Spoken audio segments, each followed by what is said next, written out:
Imaginez que vous vous réveillez chaque jour en sentant un poids sur votre poitrine.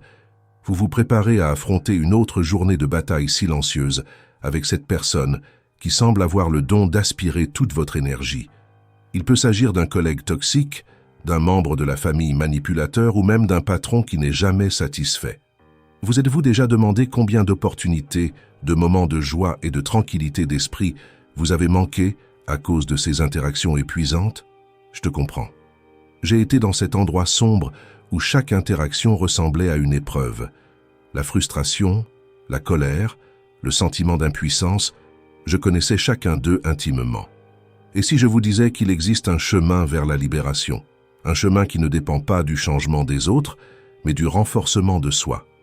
Aujourd'hui, je vais partager avec vous 7 stratégies puissantes, forgées dans l'ancienne sagesse du stoïcisme. Ce ne sont pas seulement des théories abstraites, mais des outils pratiques qui ont transformé ma vie et celle de milliers d'autres personnes. Imaginez-vous être capable d'affronter toute personne difficile avec une sérénité inébranlable, transformant les conflits en opportunités de croissance. Au cours des 2 prochaines heures, je vous guiderai à travers ces stratégies stoïques qui révolutionneront votre façon de gérer les personnes difficiles. Vous apprendrez à construire une forteresse intérieure si puissante qu'aucune négativité extérieure ne pourra l'ébranler. Êtes-vous prêt à reprendre le contrôle de votre tranquillité d'esprit et de vos interactions? Êtes-vous prêt à devenir la personne la plus forte et la plus centrée que vous connaissez? Alors respirez profondément et préparez-vous. Votre voyage vers la maîtrise émotionnelle et relationnelle commence maintenant. Bienvenue dans la première stratégie stoïcienne pour traiter avec les personnes difficiles, le détachement émotionnel. Cette technique est comme un bouclier invisible qui protège votre paix intérieure quoi qu'il arrive autour de vous. Approfondissons ce concept. Le détachement émotionnel ne signifie pas devenir froid ou indifférent. Il s'agit de créer un espace mental entre vous et les situations difficiles. C'est comme regarder un film de votre propre vie, dans lequel vous êtes à la fois le protagoniste et le spectateur. Les anciens stoïciens, comme Marc Aurèle, pratiquaient cela quotidiennement. Ils ont compris que nous ne pouvons pas contrôler les événements extérieurs ou les actions des autres, mais que nous avons un contrôle total sur nos réactions. C'est là que réside notre pouvoir. Pensez-y. Combien de fois avez-vous laissé les paroles ou les actions de quelqu'un gâcher votre journée? Peut-être un commentaire acide d'un collègue ou une critique injuste d'un membre de la famille. Dans ces moments-là, c'est comme si nous confions la télécommande de notre bonheur à quelqu'un d'autre. La distance émotionnelle nous permet de reprendre ce contrôle. C'est comme prendre du recul et considérer la situation dans une perspective plus large. Soudain, ce commentaire méchant ne semble plus si important dans le grand schéma des choses. Mais comment mettre cela en pratique? Cela commence par la prise de conscience. La prochaine fois que vous vous sentirez provoqué par quelqu'un, arrêtez-vous un instant. Respirez profondément. Observez vos pensées et vos émotions sans jugement. Remarquez comment votre corps réagit. Il y a peut-être une tension dans vos épaules ou une oppression dans votre poitrine. Maintenant, posez-vous quelques questions puissantes. Cette réaction me sert-elle? Dans 5 ans, cela aura-t-il encore de l'importance? Que ferait ma version la plus sage dans cette situation? Ces questions créent un espace entre le stimulus et la réponse. Dans cet espace se trouve notre liberté et notre pouvoir de choix. C'est là que nous pouvons décider de ne pas nous laisser affecter par le comportement des autres. Une technique efficace est la vue de l'observateur. Lorsque vous êtes dans une situation difficile, essayez de vous voir de l'extérieur, comme si vous regardiez une scène d'un film. Remarquez les détails autour de vous, les expressions des gens, le ton de voix utilisé. Cela contribue à créer une distance émotionnelle et vous permet de réagir plus calmement et rationnellement. Un autre outil puissant est la pratique de la gratitude. Lorsque quelqu'un est particulièrement difficile, essayez de trouver quelque chose pour lequel vous serez reconnaissant à propos de cette personne ou de cette situation. Peut-être que cette personne vous apprend la patience ou vous donne l'opportunité de pratiquer la maîtrise de soi. La gratitude déplace notre attention et nous aide à maintenir une perspective. N'oubliez pas que le but n'est pas de réprimer vos émotions, mais plutôt de ne pas vous laisser dominer par elles. Il est normal de se sentir en colère, frustré ou blessé. La différence réside dans la façon dont vous gérez ces sentiments. Un exercice pratique que vous pouvez faire est le journal à distance. À la fin de chaque journée, notez une situation difficile à laquelle vous avez été confronté. Décrivez ce qui s'est passé, ce que vous avez ressenti et comment vous avez réagi. Ensuite, réécrivez la scène dans une perspective distanciée. Comment un observateur neutre décrirait-il la situation? Quelles leçons peuvent être tirées? Au fil du temps, vous remarquerez un changement. Les situations qui vous laissaient autrefois au bord de la dépression nerveuse commenceront à paraître moins menaçantes. Vous deviendrez plus calme, plus centré, plus capable de réagir au lieu de simplement réagir. Il est important de se rappeler que le détachement émotionnel n'autorise pas à être passif ou négligent. Au contraire, cela nous permet d'agir plus efficacement. Lorsque nous ne sommes pas empêtrés émotionnellement, nous pouvons voir les choses plus clairement et prendre de meilleures décisions. Pensez aux grands dirigeants et penseurs de l'histoire. Ils ne se laissaient pas facilement ébranler par les opinions ou les actions des autres. Ils sont restés concentrés sur leurs valeurs et leurs objectifs, quelles que soient les circonstances extérieures. C'est cette force intérieure que le détachement émotionnel nous aide à cultiver. En pratiquant cette technique, vous vous rendrez compte qu'elle va au-delà des interactions avec des personnes difficiles. Il devient un outil précieux pour faire face à tout type d'adversité. Problèmes au travail, défis financiers, voire conflits internes. Ils peuvent tous être abordés avec plus d'équilibre et de sagesse. Le philosophe stoïcien Épictète a dit « Ce ne sont pas les choses elles-mêmes qui nous troublent, mais les opinions que nous avons à leur sujet. » Le détachement émotionnel nous permet d'examiner et, si nécessaire, de changer ses opinions. Lorsque vous maîtrisez cette compétence, vous devenez comme un rocher au milieu d'une tempête. Les vagues peuvent s'écraser, les vents peuvent hurler, mais vous restez ferme et inébranlable. Cela ne veut pas dire que vous ne ressentez pas l'impact des tempêtes de la vie, mais plutôt que vous avez la force de les surmonter. Et voici un secret puissant. Plus vous pratiquez le détachement émotionnel, plus les gens autour de vous commencent à changer. C'est comme si votre calme et votre équilibre étaient contagieux. Les personnes difficiles peuvent devenir moins provocatrices lorsqu'elles se rendent compte que leur tactique ne fonctionne pas. Vous créez un champ de force de sérénité autour de vous. N'oubliez pas que la voie du stoïcisme ne consiste pas à devenir insensible ou apathique. Il s'agit de cultiver une force intérieure qui nous permet de vivre pleinement, avec courage et sagesse, peu importe ce que la vie nous réserve. Alors la prochaine fois que vous vous retrouverez face à une personne difficile, rappelez-vous, vous avez le pouvoir de choisir votre réponse. Prendre du recul, observer, respirer. Laissez le détachement émotionnel vous guider vers la paix intérieure et une action efficace. Ce n'est que la première des 7 stratégies stoïciennes que nous explorerons. Chacun d'eux est comme un outil dans votre kit de survie émotionnelle. Ensemble, ils forment un système puissant pour naviguer dans les eaux turbulentes des relations humaines. Au fur et à mesure de notre progression, vous découvrirez comment ces stratégies s'interconnectent et se renforcent mutuellement. La distance émotionnelle prépare le terrain pour les prochaines techniques dont nous discuterons. Cela crée l'espace mental nécessaire pour mettre en œuvre efficacement les autres stratégies. Pratiquez quotidiennement la distanciation émotionnelle. Commencez par de petites irritations et progressez vers des défis plus importants. Au fil du temps, vous serez étonné de votre capacité à maintenir votre calme et votre clarté mentale même dans les situations les plus difficiles. N'oubliez pas qu'il ne s'agit pas d'un voyage d'une journée. C'est un chemin de croissance continue. Il y aura des jours où ce sera plus facile et d'autres où ce sera un véritable défi. L'important est de continuer à pratiquer, d'être gentil avec soi-même et de célébrer chaque petit progrès. Vous faites le premier pas d'un voyage transformateur.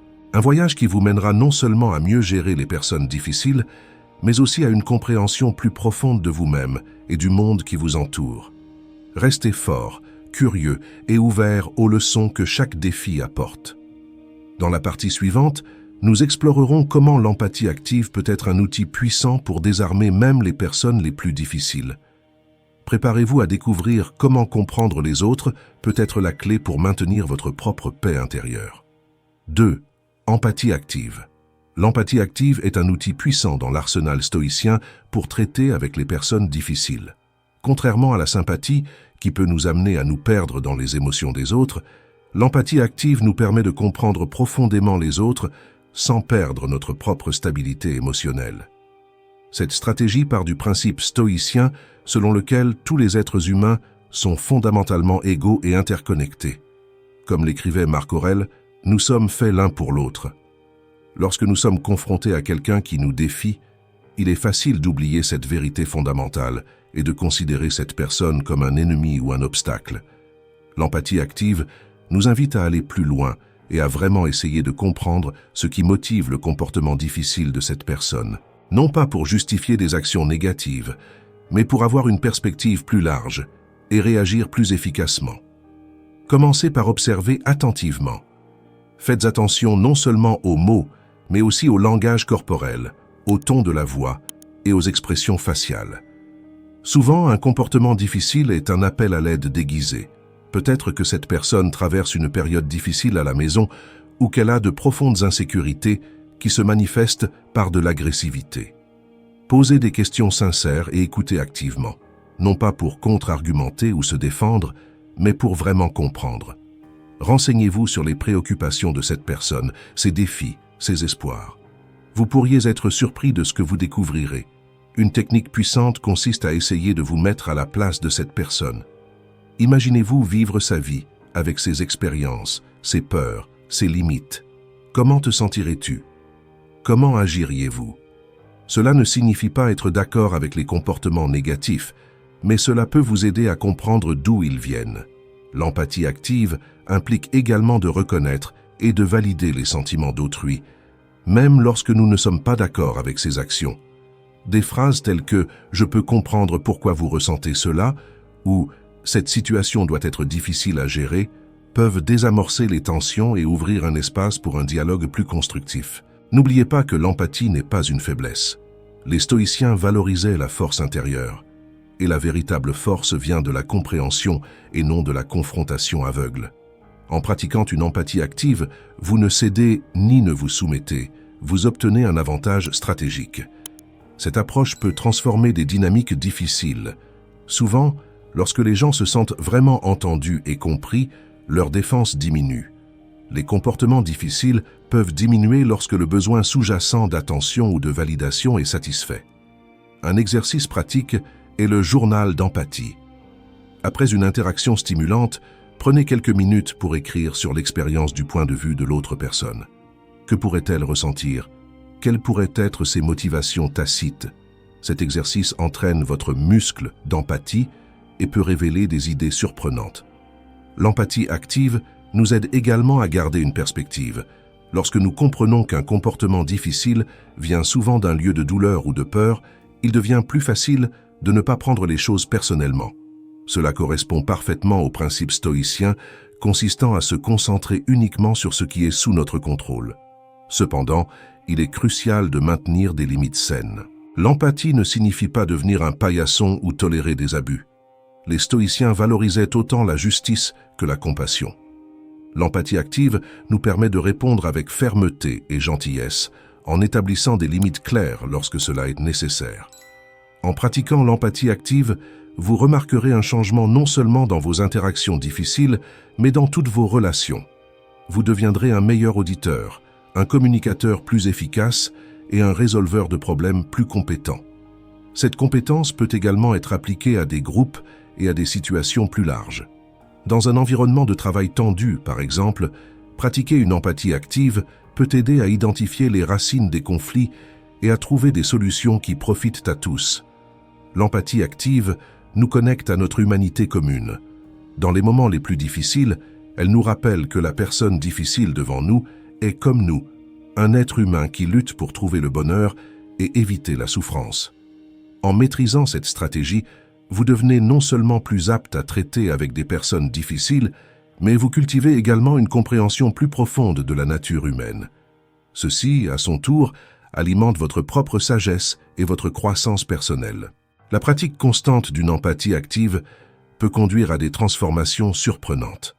Les relations qui semblaient désespérément tendues peuvent s'améliorer.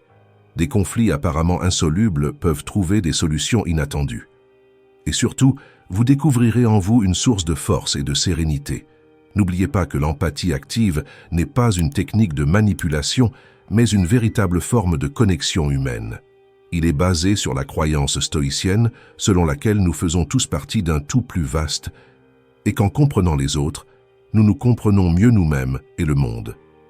En intégrant cette stratégie dans votre vie, vous vous rapprochez de l'idéal stoïcien de vivre en harmonie avec la nature, y compris la nature humaine dans toute sa complexité. Vous devenez non seulement un observateur passif du monde, mais un participant actif à la création d'interactions plus positives et significatives. 3.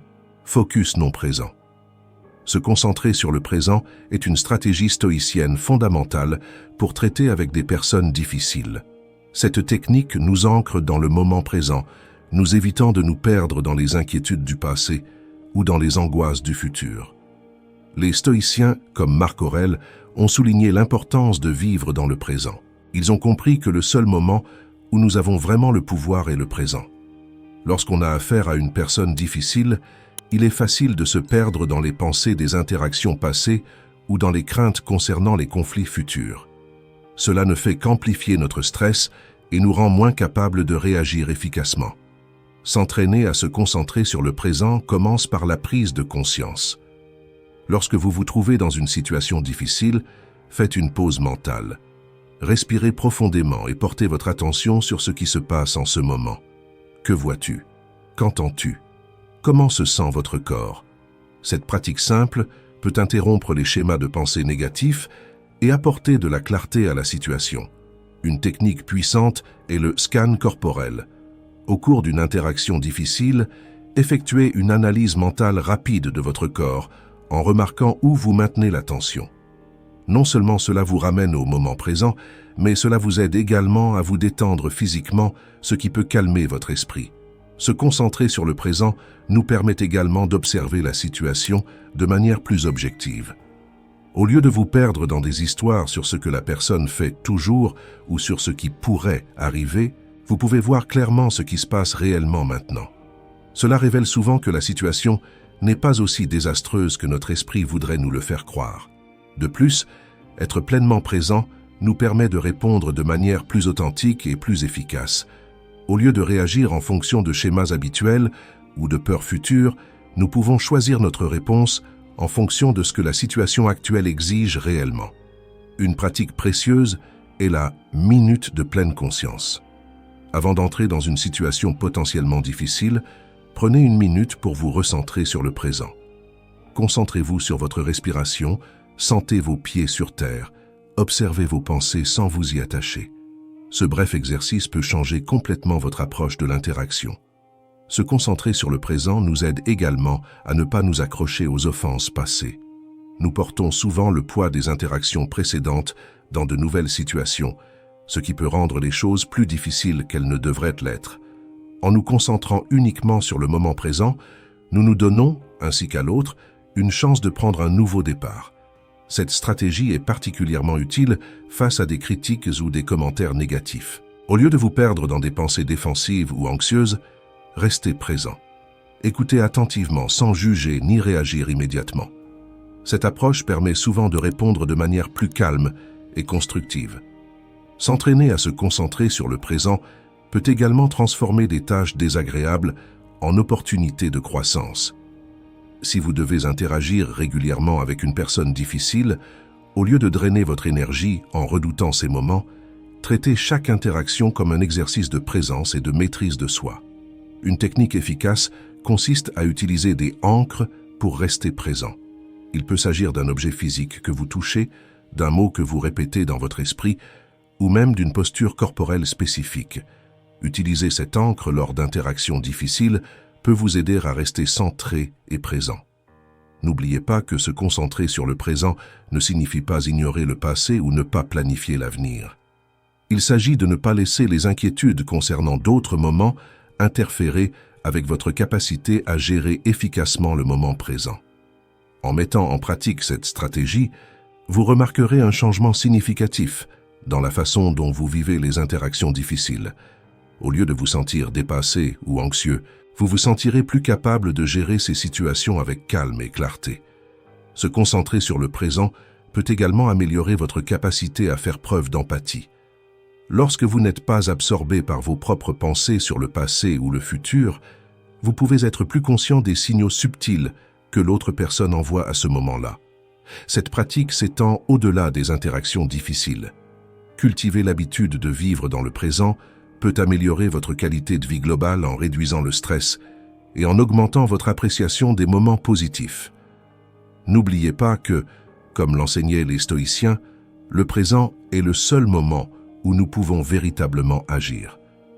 En concentrant votre énergie et votre attention sur l'ici et maintenant, vous devenez plus fort, plus résilient et plus capable de relever tous les défis qui se présentent à vous.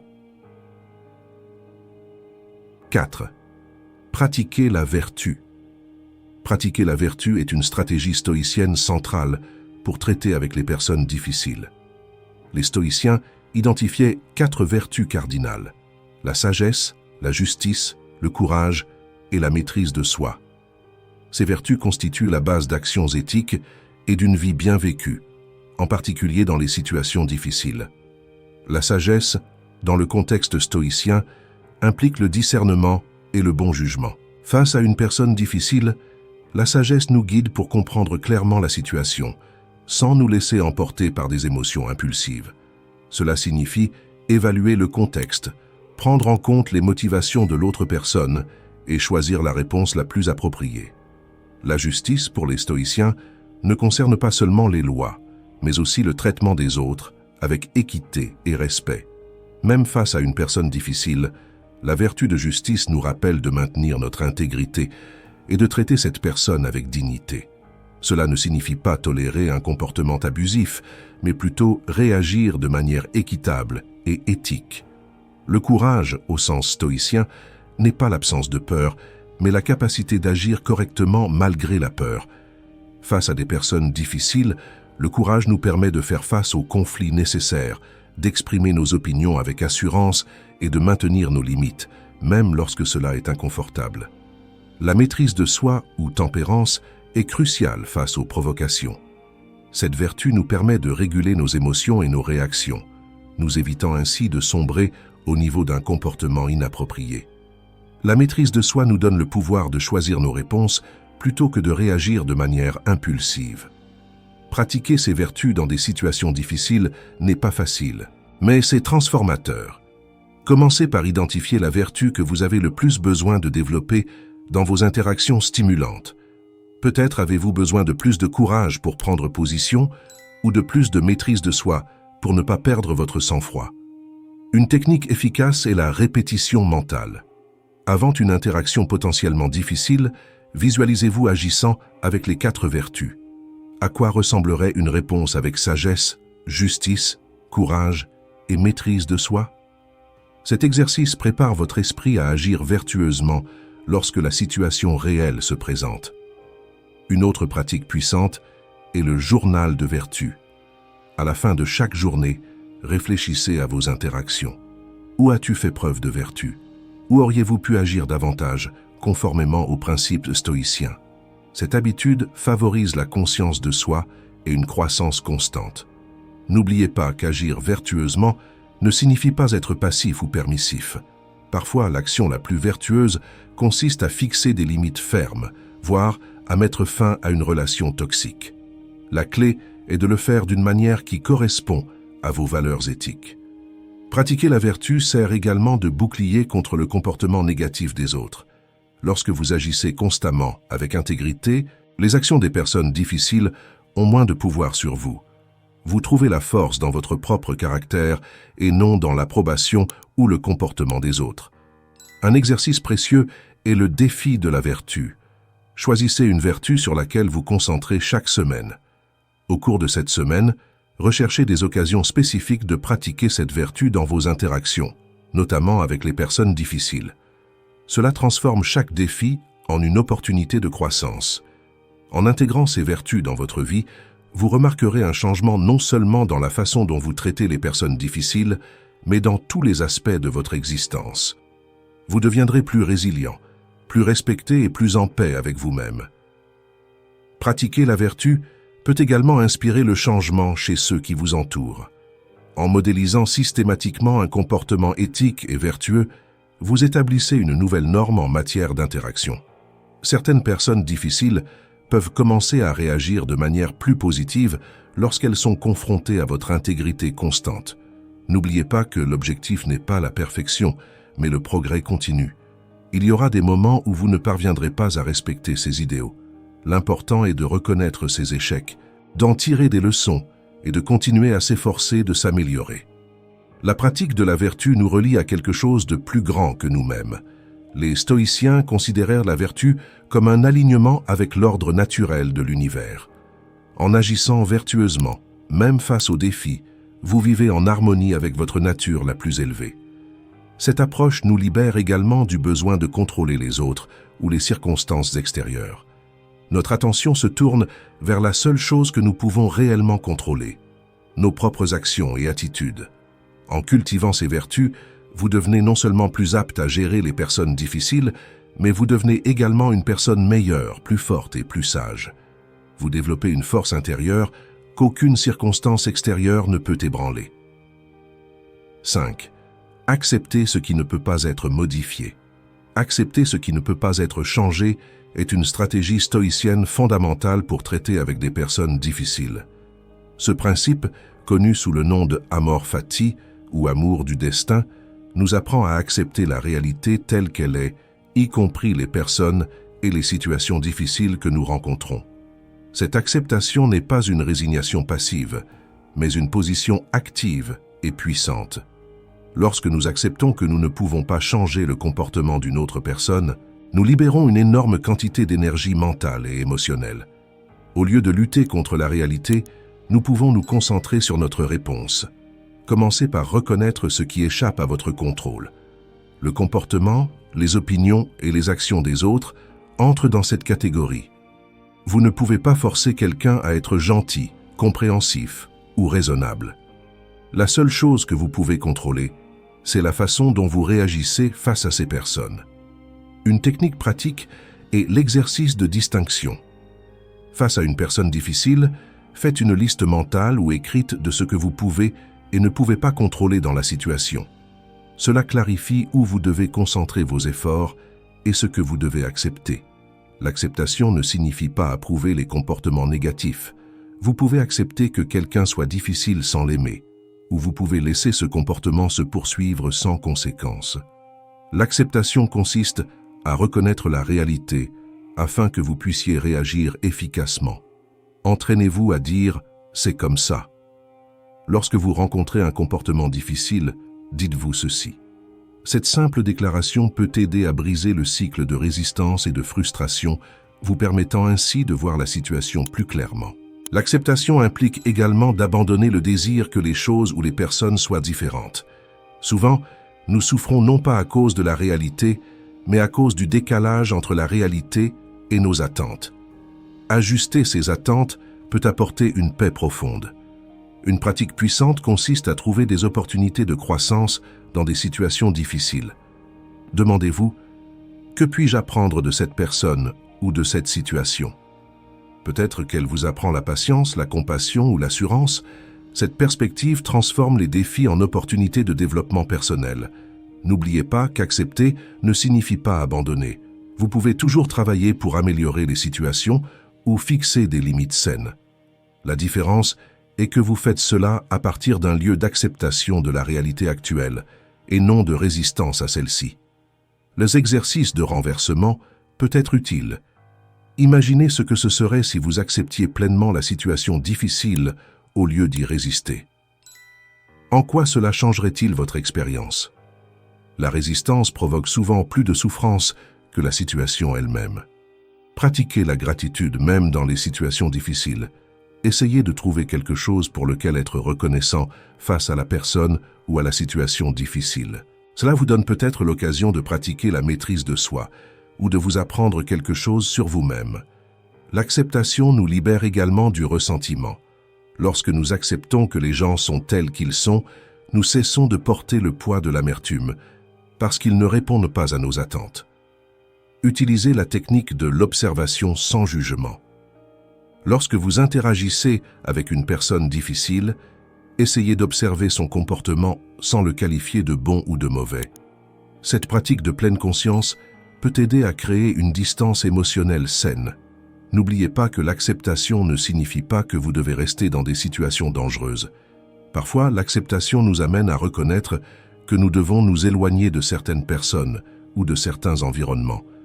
En pratiquant l'acceptation, vous remarquerez un changement dans votre paix intérieure. Les situations qui vous stressaient auparavant commenceront à avoir moins de pouvoir sur vous. Vous vous sentirez plus centré et capable de relever les défis avec sérénité. Cette stratégie peut également améliorer vos relations. Lorsque vous acceptez les gens tels qu'ils sont, sans essayer constamment de les changer, ils réagissent souvent de manière plus positive. L'acceptation nous connecte à une perspective plus large sur la vie. Elle nous rappelle que nous faisons partie de quelque chose de plus grand et que tout ne doit pas nécessairement se dérouler selon nos préférences pour que la vie soit belle. En pratiquant l'acceptation, vous cultivez une force intérieure inébranlable face aux tempêtes de la vie. Vous devenez comme un rocher au milieu de l'océan. Les vagues peuvent s'écraser, mais vous restez ferme et serein. 6. Discours intérieur positif. Utiliser un discours intérieur positif est une stratégie stoïcienne puissante pour traiter avec les personnes difficiles. Cette technique consiste à façonner consciemment vos pensées et vos récits internes pour promouvoir la résilience émotionnelle et des réponses plus efficaces. Les stoïciens comprenaient que nos interprétations des événements, et non les événements eux-mêmes, déterminent nos émotions et nos réactions. En contrôlant notre dialogue interne, nous pouvons influencer profondément notre expérience des situations difficiles. Commencez par identifier les schémas de pensée négatifs. Face à une personne difficile, faites attention aux histoires que vous vous racontez. Des expressions telles que « elle me traite toujours mal » ou « je ne pourrai jamais m'occuper de lui » sont des exemples de discours intérieurs négatifs qui amplifient le stress. Une technique efficace est le recadrage ou recadrage. Prenez une pensée négative et recadrez-la de manière plus constructive et réaliste. Par exemple, « cette personne est impossible » pourrait devenir « c'est l'occasion de mettre en pratique ma patience et mes compétences en communication ». Pratiquez des affirmations positives spécifiques pour les situations difficiles. Avant d'interagir avec quelqu'un qui vous pose un défi, répétez-vous des phrases telles que « je suis capable de rester calme dans des situations stressantes » ou « ma paix intérieure ne dépend pas des actions des autres ». Le dialogue socratique interne peut être un outil précieux. Remettez en question vos pensées négatives. Demandez-vous, cette croyance est-elle vraiment vraie? Quelles preuves ai-je contre cette idée? Comment pourrais-je conseiller un ami dans cette situation? Développez un mantra stoïque, personnel, à utiliser dans les moments difficiles. Il peut s'agir d'une citation d'un philosophe stoïcien ou d'une phrase que vous créez. Par exemple, « Je contrôle mes réactions, pas les actions des autres » ou « Cela aussi passera ». La technique de l'observateur neutre peut aider à créer une distance émotionnelle. Racontez-vous la situation comme si vous étiez un observateur impartial. Cela peut aider à réduire le fardeau émotionnel et à offrir une perspective plus objective. Pratiquez la gratitude dans votre dialogue interne. Même dans les interactions difficiles, cherchez quelque chose pour lequel être reconnaissant. Il peut s'agir d'une leçon apprise, d'une opportunité de croissance ou simplement du fait que la situation est temporaire. Utilisez dépannage du dialogue interne. Au lieu de ruminer le problème, guidez vos pensées vers des solutions possibles. Demandez-vous, quelle est l'action la plus constructive que je puisse entreprendre en ce moment? Mettez en œuvre la technique pause et respiration. Avant de répondre à une personne difficile, faites une pause. Respirez profondément et profitez de ce moment pour recentrer votre discours intérieur de manière positive. Pratiquez l'autocompassion dans votre discours intérieur. Soyez gentil avec vous-même lorsque vous faites face à des situations difficiles. N'oubliez pas qu'il est normal de trouver certaines personnes difficiles et que vous faites de votre mieux. Utilisez la visualisation positive. Avant une interaction potentiellement difficile, visualisez-vous en train de gérer la situation avec calme et efficacité. Créez un dialogue interne qui soutient cette attitude positive. Développez une trousse de premiers soins mentaux avec des phrases et des pensées positives à utiliser en période de stress. Ayez ces affirmations à portée de main lorsque vous en avez besoin. Pratiquez la journalisation du discours intérieur. À la fin de chaque journée, Notez les pensées que vous avez eues lors d'interactions difficiles. Analysez-les et entraînez-vous à les réécrire de manière plus constructive.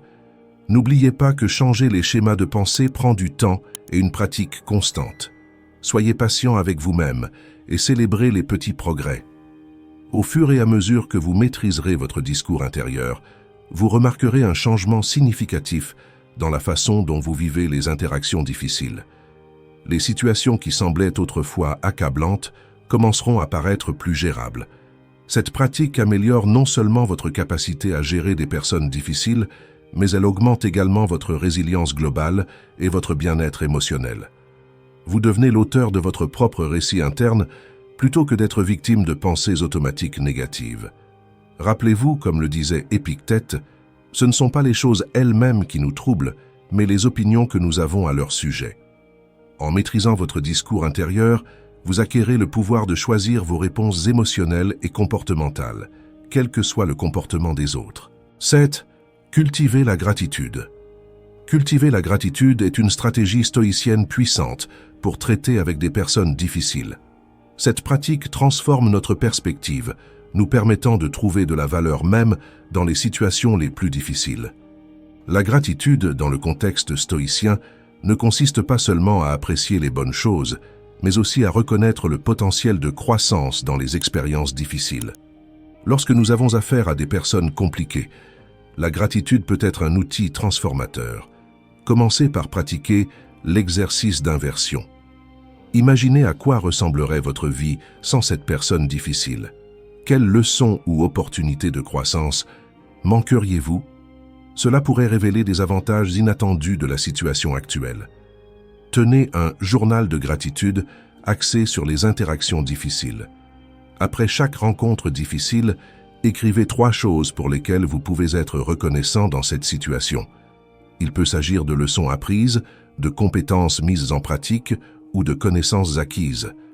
Pratiquez la gratitude active lors d'interactions difficiles. En temps réel, essayez d'identifier quelque chose pour lequel vous pouvez être reconnaissant. Cela peut être aussi simple que d'être reconnaissant d'avoir l'opportunité de faire preuve de patience ou d'assurance. Utilisez la technique du recadrage de gratitude. Transformez les plaintes en expressions de gratitude. Par exemple, cette personne me critique toujours pourrait devenir « Je suis reconnaissant d'avoir l'opportunité de renforcer ma confiance en moi et d'apprendre à gérer les critiques. » Élaborez une liste de gratitude pour les personnes difficiles. Pour chaque personne difficile dans votre vie, énumérez 5 choses pour lesquelles vous pouvez être reconnaissant à son sujet. Cela peut radicalement changer votre perception de ces relations. Pratiquez la gratitude comparée. Réfléchissez à la façon dont le fait de faire face à cette personne difficile permet de développer des compétences qui peuvent être utiles dans d'autres domaines de votre vie ou pour relever des défis futurs. Mettez en œuvre la pause de gratitude. Avant de réagir à un comportement difficile, faites une pause et trouvez quelque chose pour lequel être reconnaissant dans la situation. Cela peut complètement changer votre réponse. Utilisez la visualisation de la gratitude. Imaginez-vous dans le futur en regardant cette situation difficile actuelle. Quels aspects pourriez-vous valoriser ou apprécier avec le recul? Pratiquez la gratitude pour l'adversité. Reconnaissez à quel point faire face à des personnes difficiles renforce votre caractère, augmente votre résilience et approfondit votre sagesse. Développez un mantra de gratitude à utiliser lors d'interactions difficiles. Quelque chose comme « Je suis reconnaissant pour cette opportunité de grandir » peut être un puissant rappel dans les moments difficiles. Utilisez la technique de la gratitude de contraste. Appréciez les qualités positives de votre vie qui deviennent plus évidentes lorsqu'on les compare aux comportements difficiles des autres. Pratiquez la gratitude pour la liberté de choix. Soyez reconnaissant d'avoir la capacité de choisir votre réponse aux situations difficiles plutôt que d'être contrôlé par elles. Mettez en œuvre la gratitude pour les obstacles. Comme Marc Aurèle l'a enseigné, considérez les obstacles comme le chemin. Soyez reconnaissant pour les difficultés qui font de vous une personne plus forte et plus sage. Cultivez la gratitude pour l'interdépendance. Reconnaissez à quel point même les personnes difficiles font partie de la toile de la vie qui nous soutient et nous met au défi de grandir. En pratiquant régulièrement la gratitude, vous remarquerez un changement profond dans votre expérience face aux personnes difficiles. Des situations qui semblaient autrefois purement négatives commenceront à révéler des opportunités cachées de croissance et d'apprentissage. Cette pratique améliore non seulement votre capacité à faire face aux défis interpersonnels, mais augmente également votre bien-être général et votre satisfaction dans la vie. La gratitude agit comme un antidote naturel aux émotions négatives, comme le ressentiment, la colère et la frustration. N'oubliez pas que la gratitude ne consiste pas à nier les aspects difficiles d'une situation, mais à choisir de se concentrer également sur les aspects positifs ou potentiellement bénéfiques. C'est une pratique de sagesse qui nous permet d'extraire de la valeur de toutes les expériences de la vie. En cultivant la gratitude, vous vous alignez sur le principe stoïcien de l'amor fati, l'amour du destin. Vous développez la capacité non seulement d'accepter, mais aussi d'embrasser véritablement tous les aspects de la vie, y compris les défis présentés par les personnes difficiles. Cette approche vous transforme de victime des circonstances en créateur actif de sens et de croissance personnelle.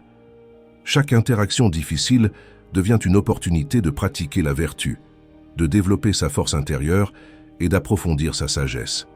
Nous avons atteint la fin de notre parcours stoïque pour faire face à des personnes difficiles. Ces 7 stratégies, détachement émotionnel, empathie active, concentration sur le présent, pratique de la vertu, acceptation de ce qui ne peut pas être changé, discours intérieur positif et culture de la gratitude, forment un ensemble d'outils puissants pour transformer les défis interpersonnels en opportunités de croissance. N'oubliez pas que le véritable pouvoir ne consiste pas à contrôler les autres, mais à se maîtriser soi-même. Chaque interaction difficile est une chance de renforcer votre caractère, d'approfondir votre sagesse et de vivre selon les principes stoïciens. En mettant en œuvre ces stratégies dans votre vie, vous remarquerez un changement profond. Les situations qui vous laissaient auparavant frustrés ou anxieux commenceront à vous sembler plus gérables. Vous développerez une sérénité intérieure qui reste inébranlable, quel que soit le comportement des autres. Mais ne vous y trompez pas, ce n'est pas un voyage facile. Cela demande une pratique constante, de la patience avec soi-même et le courage d'affronter les défis de front. Il y aura des jours où vous échouerez, et ce n'est pas grave. L'important est de continuer à pratiquer, en apprenant de chaque expérience. Maintenant, j'ai une invitation spéciale pour vous. Partagez dans les commentaires laquelle de ces stratégies stoïciennes vous a semblé la plus difficile et pourquoi. Votre expérience pourrait être exactement ce qu'un autre téléspectateur a besoin d'entendre pour passer à l'étape suivante de son parcours de croissance personnelle. De plus, en partageant, vous solidifiez votre propre apprentissage et vous connectez avec une communauté de personnes en quête de sagesse pratique. Et si cette vidéo a apporté de la valeur à votre vie, pensez à faire un don pour soutenir la chaîne. Chaque contribution, quelle que soit sa taille, nous aide à continuer à produire du contenu de qualité et à diffuser la sagesse stoïcienne à davantage de personnes. Vous trouverez le lien de don épinglé dans le premier commentaire de cette vidéo. N'oubliez pas que chaque interaction difficile est l'occasion de mettre en pratique ces stratégies et de devenir la meilleure version de vous-même. Comme le disait Marc Aurèle, vous avez du pouvoir sur votre esprit, pas sur les événements extérieurs. Réalisez-en et vous trouverez de la force. Merci d'avoir entrepris ce voyage avec nous. Rendez-vous dans la prochaine vidéo où nous continuerons à explorer comment appliquer la sagesse ancienne aux défis modernes. Restez forts, restez stoïques.